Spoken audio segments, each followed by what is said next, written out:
Good morning বন্ধুরা, আজকে আবার চলে এসেছি বৈদ্যবাটি ডিভিসি চ্যানেলে। উদ্দেশ্য ওই একটাই, সেম যে কালকে লেন্সটা দেখালাম ওটার কিছু ম্যাক্রো শর্টস আর ভিডিওস নেব, আর ওই লেন্সটার কিছু ভিডিওস তুলতে হবে।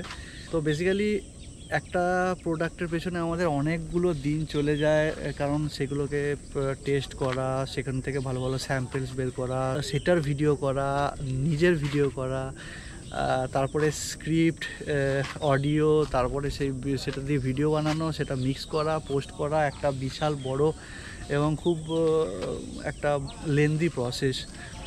মোটামুটি একটা প্রোডাক্টের পেছনে আমাদের অলমোস্ট অ্যাটলিস্ট তো 6 থেকে 7 দিন তো বেরোতেই হয় মিনিমাম প্রোডাক্টসে। এবার বড় ক্যামেরা লেন্সে তো আরও বেশি। তো বেসিক্যালি তোমরা যারা আমার পরিচয় জানো না, তাদের জন্য আমি একবার বলে রাখি, আমি একজন ওয়াইল্ড লাইফ ফটোগ্রাফার। মোটামুটি 10 থেকে 12 বছর ধরে আমি বার্ড ফটোগ্রাফি বা ওয়াইল্ড লাইফ ফটোগ্রাফি করছি। আর আমি কিভাবে ওয়াইল্ড লাইফ ফটোগ্রাফিতে এলাম বা কিভাবে আমি ওয়াইল্ড লাইফ ফটোগ্রাফি থেকে ইনকাম করি, সবই এই ভিডিওগুলোর মাধ্যমে তোমাদেরকে আমি বলবো এক এক করে। তো তার জন্য আমার সব ভিডিওগুলো তোমাদের দেখতে হবে।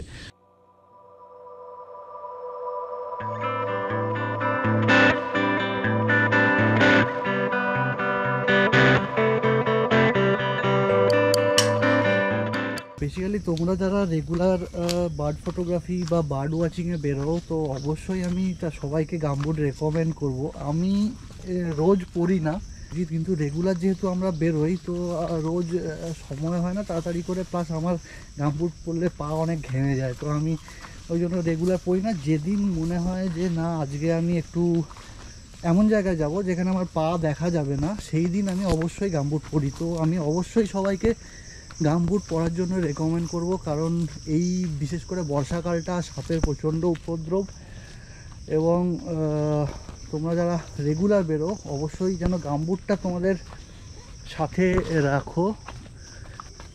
বৈদ্যবাটি ডিভিসিতে একটা অন্য লোকেশানে এসছি। এখানে মূলত দেখবে বাঁশ বাগান, এবং এদিকটা পুরোটাই মানে আম বাগান, এরপর শুরু হচ্ছে বিশাল আম বাগান। তো এখানেও দেখবো যদি আমরা কিছু ভালো ম্যাক্রো শর্টস পাই, তো তার আশাতেই এসছি। অ্যাকচুয়ালি ব্যাপারটা হচ্ছে, যে যে জায়গাগুলো আমি ভিডিও শ্যুট করি প্রত্যেকটা জায়গায় এখন বর্ষার জন্য জলে কাদায় ভরা।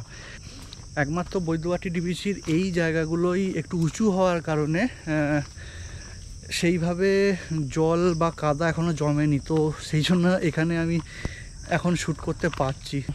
চলো দেখা যাক আজকে আমরা কি পাই।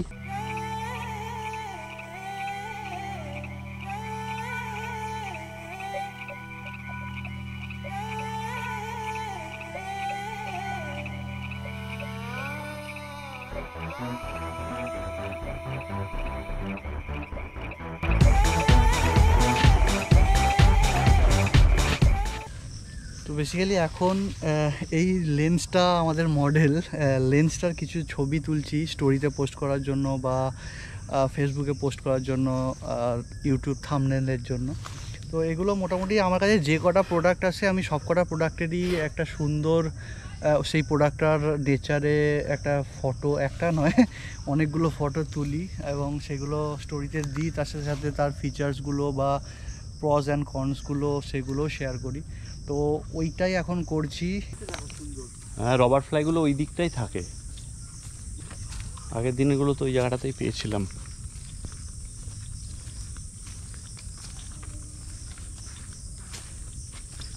তো মোটামুটি এখন আমরা একটু রবার ফ্লাই খুঁজছি, কারণ এই জায়গাটাতে অনেক রবার ফ্লাই আছে, এবং একটা যদি ক্যাচ নিয়ে পাই তাহলে তো আরও খুবই ভালো ছবি হয়। তো একটা দুটো দেখতে পেয়েছি কিন্তু অ্যালাউ করছে না। তো দেখা যাক। আজ দীপঙ্কর Z8 ক্যামেরায় শ্যুট করছে, আর আমি Z6-2 ক্যামেরায় শ্যুট করছি। আমার ISO আছে 160, শাটার স্পিড 100, আর এফ পয়েন্ট হচ্ছে 1.8, তাতে ভালো রেজাল্ট পাচ্ছি।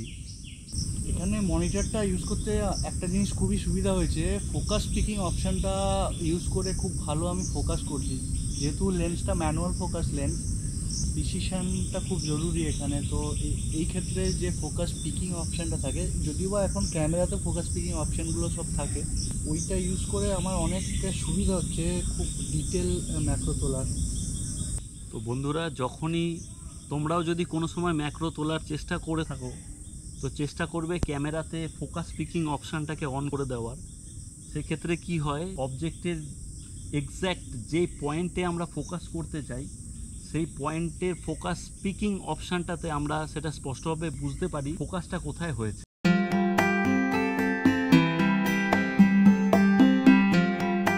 তো কিছুক্ষণ আগে একটা হুবার ফ্লাই শ্যুট করা হলো, খুব সুন্দর অ্যালাউ করেছে, খুব ভালো ফুটেজও পেয়েছি। এখন দীপঙ্কর একটা কি তুলছে, গঙ্গা ফড়িং, এরা গঙ্গা ফড়িংয়ের শ্যুট করছে, ওটাও খুব ভালো সুন্দর ফুটেজ দিচ্ছে। দেখা যাক আর কি পাওয়া যায়।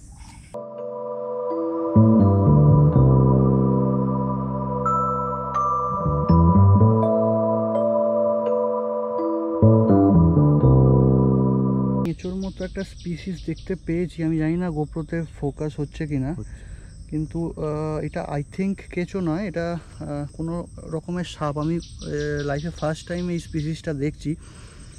কেউ যদি বলতে পারো এটা কি, তাহলে খুব ভালো হয়।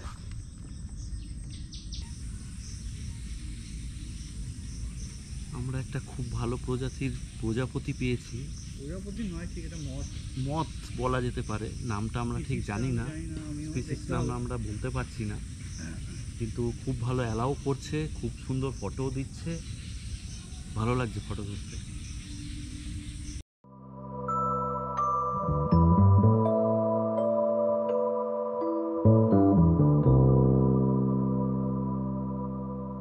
সুন্দর সকাল, ওয়েদারও খুব ভালো। পাটা ধরে গেল। নেক্সট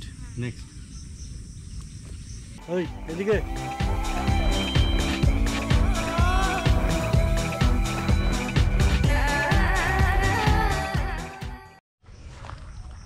তো এই যে ট্রাইপডটা তোমরা দেখছো, এটা ফটোপ্রোর global elite photographers tripod GP সিরিজের। এটা একটা প্রিমিয়াম ট্রাইপড, ফটোপ্রো থেকেই পাঠিয়েছে রিভিউয়ের জন্য। এটা রিভিউও বাকি আছে, এখনও এটার টেস্টিং চলছে। অলরেডি অনেকটা ভিডিও করে ফেলেছি। এই ভিডিওটা খুব তাড়াতাড়ি আমার হিন্দি চ্যানেলটা আসবে। ট্রাইপডটা কার্বন ফাইবার তো অবশ্যই, এবং এটা একটু প্রো সিরিজের, একটু দামটা এটার বেশি আছে। আমি জানি না এই দামে কজন ট্রাইপড কেনেন, প্রায় 1,10,000 মতো দাম আছে। তো টেস্ট করার জন্য পাঠিয়েছে, খুব ভালো ট্রাইপডটা। এবং বেসিক্যালি এটা ওরা বানিয়েছিল ল্যান্ডস্কেপ ফটোগ্রাফারদের জন্য। আমি ওয়াইল্ড লাইফে ইউজ করছি এবং খুবই মজবুত। এবং আমি রিভিউ ভিডিওটা যখন বানাবো দেখতেই পাবে এর কোয়ালিটিটা আর কীরকম এটার স্টেবিলিটি। ফটোপ্রো আরেকটা ফটোপ্রো T1 প্লাসেরও রিভিউ বানিয়েছি, ওই ভিডিওটা যদি না দেখো তো ডিসক্রিপশানে আমি লিঙ্ক দিয়ে দেবো, ওটা দেখতে পারো। ওই ট্রাইপডটা একটু বাজেটে আছে এবং ওইটা আমি বলবো বাজেটে one of the best tripod. এবং সবথেকে বড়ো কথা, ফটোপ্রো লাইফ টাইমে ওয়ারেন্টি দেয়, তো এটা আমার মনে হয় বিশাল বড় ব্যাপার। তো আমি যেহেতু ফটোপ্রোর ইনফ্লুয়েন্সার, যে কোনো ট্রাইপড যদি তোমরা কিনতে চাও, বাজেট মানে 5 থেকে শুরু করে একদম প্রিমিয়াম ট্রাইপড অবধি সবই ফটোপ্রো অ্যাভেলেবেল আছে। এবং আমাকে যেহেতু ইনফ্লুয়েন্সার, আমার কাছে ডিসকাউন্ট কুপনও আছে, তো সেগুলো দিয়ে দেবো।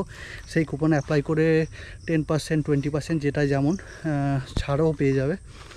তো রিভিউগুলো আসবে খুব তাড়াতাড়ি।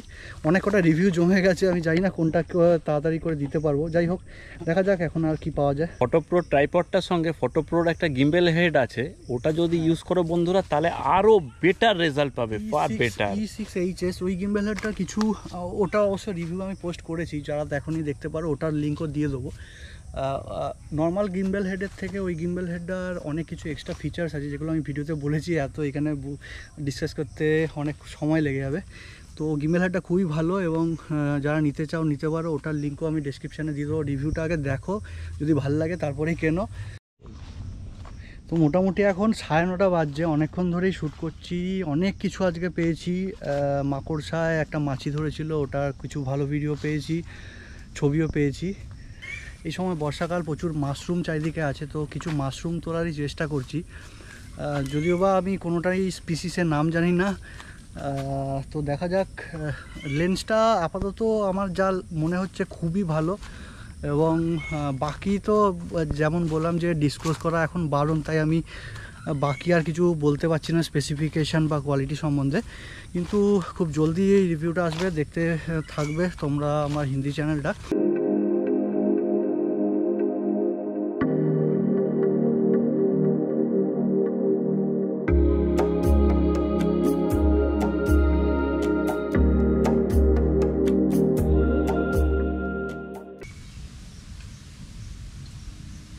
যাই হোক, আমি তো ম্যাক্রো ফটোগ্রাফি না যেমন বললাম, আর রাবার ফ্লাইয়ের ছবি আমি এর আগে খুব একটা তুলিনি, তো যা বুঝছি তোলা খুব টাফ, কারণ একদমই অ্যালাউ করে না, মানে দূর থেকে ঠিক আছে কিন্তু একটু সামনে গেলেই প্রচণ্ড সাই।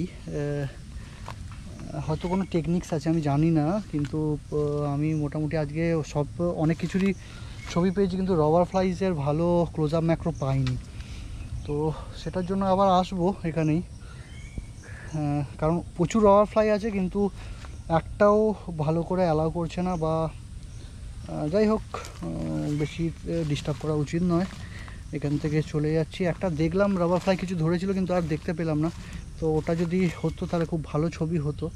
ঠিক আছে, আজকে আপাতত এখান থেকে ভাবছি বেরিয়ে পড়বো, কারণ অলরেডি 10:30 11টা বেজে গেছে, খিদেও পেয়ে গেছে।